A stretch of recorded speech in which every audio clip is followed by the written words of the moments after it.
bate-papo da revista Petros hoje recebe Maurício Janella, que é um grande amigo querido, que também conhece muito bem esse mercado de combustíveis, esteve muito tempo com a gente por aqui. E, Maurício, eu queria que você falasse um pouquinho sobre... Agora você está trabalhando com seguros, né? Como é que tá? O que você está fazendo de novo? Primeiro, dá uma prévia para o pessoal que faz algum tempinho que não te vê. Legal. Eu sou o Luiz Maurício Janella. Hoje eu sou diretor técnico responsável pela Global Ops, uma consultoria em seguros e benefícios. Foram 27 anos nessa área de oil and gas, oil downstream. Eu tenho grandes amigos aí nessa área. Então, a gente abriu a corretora de seguros, já tem 6 anos. Esse mercado foi caminhando ao longo do tempo. Meu primeiro cliente foi uma grande empresa, uma das maiores empresas do mercado de oil and gas. E a gente foi caminhando ao longo do tempo. O mercado de seguros vem passando por uma série de transformações e pessoas, novos entrantes, são muito bem-vindos desse mercado para atuar consultivamente, como é a necessidade do novo mercado de seguros hoje. Você falou essa questão de consulta, né? De consultoria. Algumas pessoas acham que, tipo, ter seguro é só ter o seguro, vai lá, faz e acabou. Mas é importante você ter essa consultoria até para você saber o que você está comprando, o que você está fazendo, o que você recebe de benefício ou não, né? Esse é uma atuação diferenciada do que a gente tem, e não só a gente na Global Ops, mas outras consultorias do mesmo tipo. Na verdade, o que a gente faz é a gente apresenta um painel de mercado para os nossos clientes, entende as dores do cliente, vai com o painel de mercado para atender aquelas dores. E a gente leva o mercado inteiro para ele. Quando a gente leva o mercado inteiro, eu estou falando de todas as seguradoras que estão aptas a cobrir aquele risco, né? Que tira o sono da empresa, do nosso cliente. Porque seguro nada mais é do que mitigação de risco. É a gestão de risco da empresa. E se você não tiver um seguro adequado, você pode até estar pagando o seguro, mas se não for adequado para o seu negócio, você eventualmente pagou à toa e não vai ter o pagamento do sinistro ou não vai ter a restituição que você precisa para manter a empresa funcionando e os funcionários empregados na empresa. A consultoria é fundamental, Ana, e isso vale para qualquer segmento. No caso de seguro, e a gente cita casos, assim, seguro de carro é tudo igual? Não é tudo igual. Seguro de uma fábrica é tudo igual? Claro que não, tem várias peculiaridades. O plano de saúde de uma empresa é igual?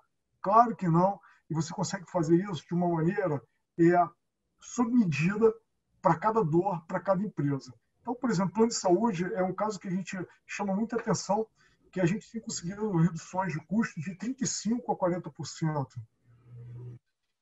Não é só em plano de saúde. Eu estou falando plano de saúde porque, de maneira geral, é a segunda maior despesa das empresas, que fica atrás apenas da folha de pagamento. A folha de pagamento é uma maior despesa da maioria das empresas. A segunda maior despesa é o plano de saúde.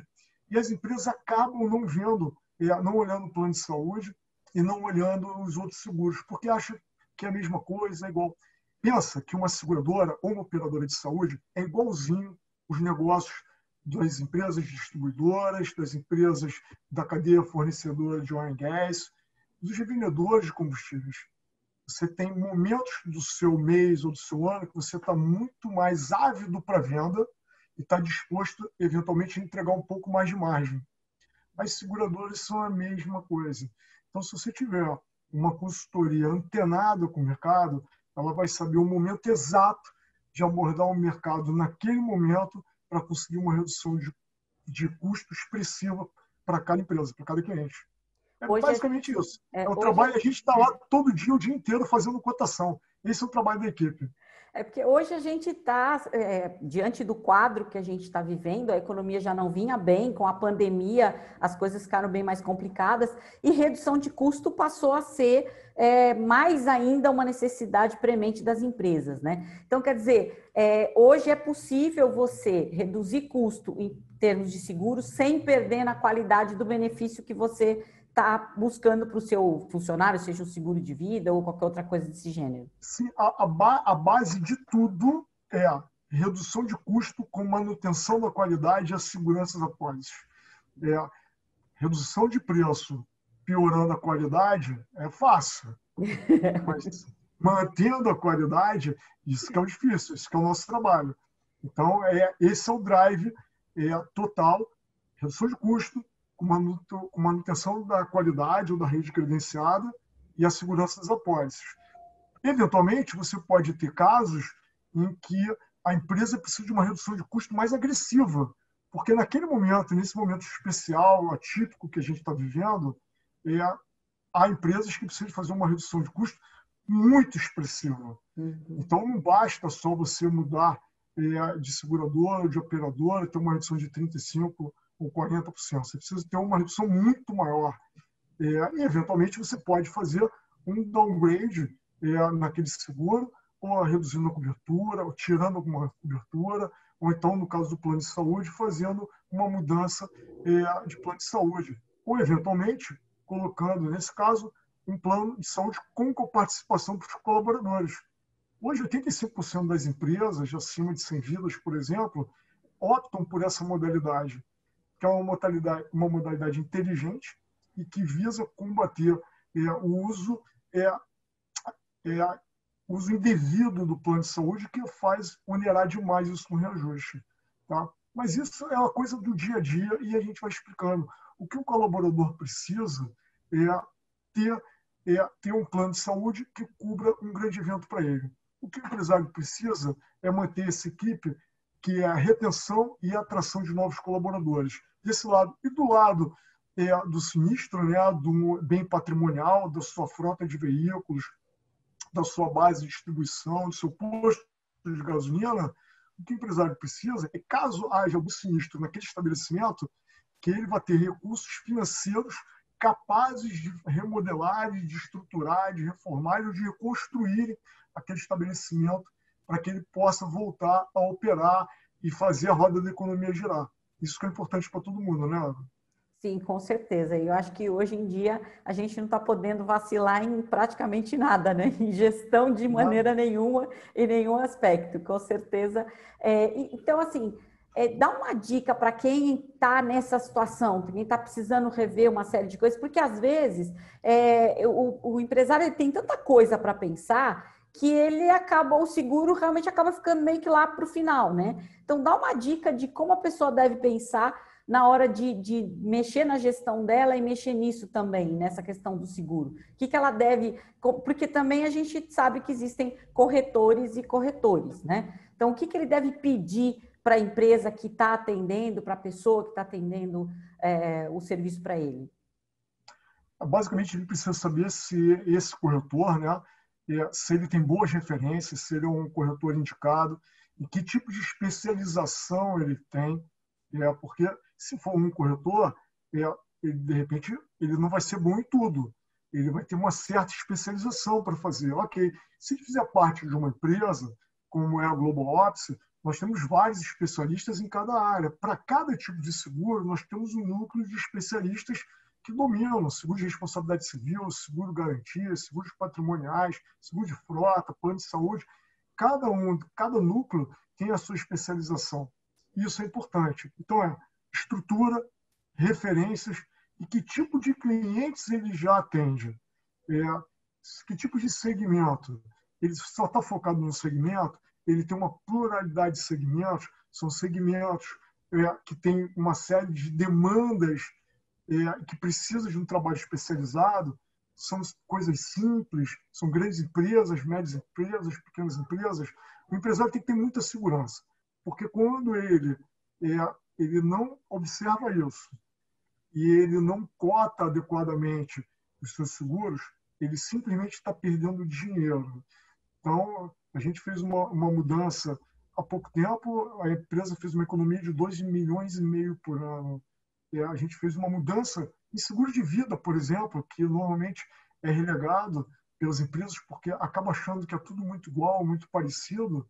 E quando a gente chegou na empresa, foi um caso bem interessante. O diretor financeiro falou: eu duvido que você consiga reduzir o custo. E quando eu olhei para a pólice, estava lá dizendo o seguinte, que ela aceitaria colaboradores até 99 anos. E você tem qual é o seu colaborador com mais idade? Aí ele olhou lá, 68 anos. Por que você está dizendo para a seguradora que ela tem que aceitar alguém com 99 anos? Ela está te precificando isso. E tinha uma série de coisas, mas isso foi o que me chamou a atenção na hora que eu peguei a pólice, um minuto. Bem, a economia, nesse caso, foi de 1,5 milhão ano.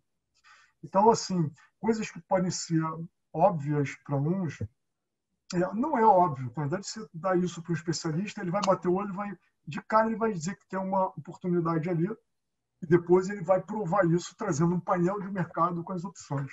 Então, é um trabalho, a gente atende o Brasil inteiro hoje, Ana, e agora, então, com online ficou mais fácil ainda, porque antigamente a gente viajava muito, eu usava muito telefone também, agora é videoconferência o tempo inteiro, as apresentações das propostas por videoconferência, tudo online, tudo digital. As seguradoras hoje, elas em 4, 5 meses se modernizaram muito mais do que os últimos 10 anos. Então, ainda tem uma ou outra seguradora que pede assinatura e carimbo, mas a maioria já acabou com isso e é tudo digital. Então, a gente está migrando para um mundo novo aí nessa área. Eu ia te perguntar também com relação a essa questão específica da pandemia, né? A cobertura, os seguros fizeram alguma adaptação em relação ao Covid? Como é que ficou isso na parte de seguro-saúde? Isso foi um golaço, né? Assim, lembra que a pandemia ela chegou no Brasil com um delay aí de 2 meses, mais ou menos. Então, boa parte das seguradoras são multinacionais que atuam no mundo inteiro, então essas informações elas estavam fluindo. Quando começaram a vir os problemas com o Brasil, as empresas começaram a ficar preocupadas, a gente começou a fazer o questionamento para as seguradoras. E algumas seguradoras, não vou citar o nome delas aqui, mas uma que hoje é a nossa parceira preferencial, e ela foi para o mercado e falou o seguinte: olha, fiquem tranquilos, clientes, porque se a gente tiver qualquer caso, algum sinistro, uma falta prematura de um colaborador, algum ente familiar, por função da Covid, a gente não vai exercer a cláusula de exclusões de pandemias e epidemias. Então, isso foi sensacional. Quando ela divulgou isso, outras 12 seguradoras falaram isso na mesma semana. Então, hoje o mercado, te diria que não tem um grande problema, uma outra seguradora que esteja recusando, não está, porque ela ficaria fora do mercado. E aí veio o gap da contratação, porque quem estava contratado estava legal. Mas quem contrataria naquele momento? E aí, naquele momento, vieram algumas seguradoras do mercado dizendo o seguinte: olha, a gente aceita, só que a gente aceita com 90 dias de carência. E aí veio uma outra seguradora e falou o seguinte: comigo não tem carência. E aí o mercado de novo, e hoje não tem carência nenhuma para a maioria das seguradoras, porque não é 100%, mas a grande maioria das seguradoras não pratica carência para um caso de indenização pela Covid. Agora, como é que o cliente sabe disso? O cliente só sabe disso estando com um consultor ou fazendo a pergunta, porque também ninguém vai mentir para o cliente, né? Acho que nenhum um consultor que seja ruim, ele vai mentir para o cliente, mas o cliente faz a pergunta. Agora, se não fizer a pergunta, uma consultoria como a nossa, como outras, a gente já fala todos os problemas ou todas as soluções, porque esse caso é um caso que está quente no mercado. Então, as famílias dos colaboradores têm essa preocupação. O que está? Se acontecer alguma coisa com você, com o Covid, a empresa tem lá o seguro, ela vai pagar? Então, a empresa é questionada, questiona a gente e a gente vai buscando as informações. Esse é um mercado super promissor, que é o mercado de seguro de pessoas. Foi um dos mercados que mais sofreram logo em abril, né? Foi uma queda de 26% quando você compara com abril do ano passado e 21, mais ou menos, quando você compara março desse ano, mas gradativamente ele vem recuperando o mercado. O Sebrae, a diretoria do Sebrae, outro dia, numa apresentação, ela até citou lá a nossa empresa, colocou um ranking das 12 principais atividades que estão fortalecidas na pandemia e que vão continuar crescendo ao longo do tempo. A primeira delas é tudo relacionado à saúde, por motivos óbvios, né? Equipamentos, médicos, pessoas da área médica de diferentes especialidades. E o segundo setor, a segunda atividade que mais cresce, vai ser a atividade de planos de saúde e seguros de vida. Isso é muito legal. Das 12, então, é a segunda. E a gente vê isso no dia a dia. Então, plano de saúde. Muita gente saiu do plano de saúde por vários motivos, teve muita demissão ao longo do tempo. Algumas empresas tiveram que fazer uma economia grande no seu quadro. Hoje, por exemplo, eu recebi uma ligação, uma empresa de 300 vidas, mais ou menos, 300 beneficiários, que a gente está em cotação, e já, pô, não apresenta agora não, porque a gente vai mandar algumas pessoas embora no final do mês. Tá bom, mas isso não afeta. O que você está fazendo é deixar de economizar durante 12 dias, durante 10 dias. Então, esse tipo de coisa, ele acaba não afetando sobremaneira. Então a gente continuou conversando, porque a inércia é um problema. Então, diante do problema, muitas pessoas param, né? Muitas empresas param. E não pode parar, porque cortar custo como diz aí o ditado popular, que nem cortar unha, né? Você corta sempre, o tempo inteiro, você não para. E sem se machucar, né? Ideal é sem se machucar. Então, é o que acontece nesse mercado, como em qualquer outro mercado, a redução de custos é muito grande, e o outro é na parte de seguro de vida.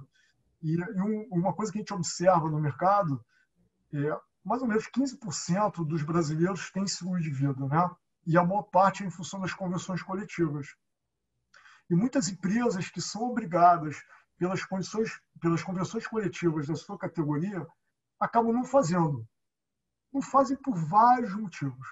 Não fazem porque esquecem de fazer, não fazem porque não leem a convenção coletiva, nem os comunicados dos sindicatos, não fazem porque ninguém cobra e não fazem para economizar. O que aconteceu nesse momento que a gente está vivendo é que várias empresas que não faziam passaram a fazer. E isso acabou sendo uma coisa bem legal. Várias nem sabiam o custo. Então, o custo do seguro de vida de convenção coletiva, de maneira geral, tem um custo muito baixo para a empresa, deixa ela tranquila e deixa o funcionário tranquilo também. Então, isso é uma coisa boa.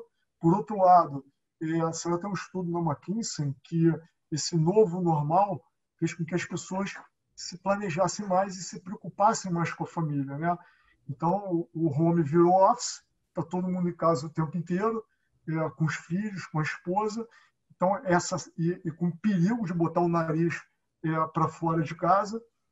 E aí você começa, se acontecer alguma coisa comigo, né? Se acontecer alguma coisa com meu cônjuge, com minha esposa, no caso, o que vai ser dos meus filhos?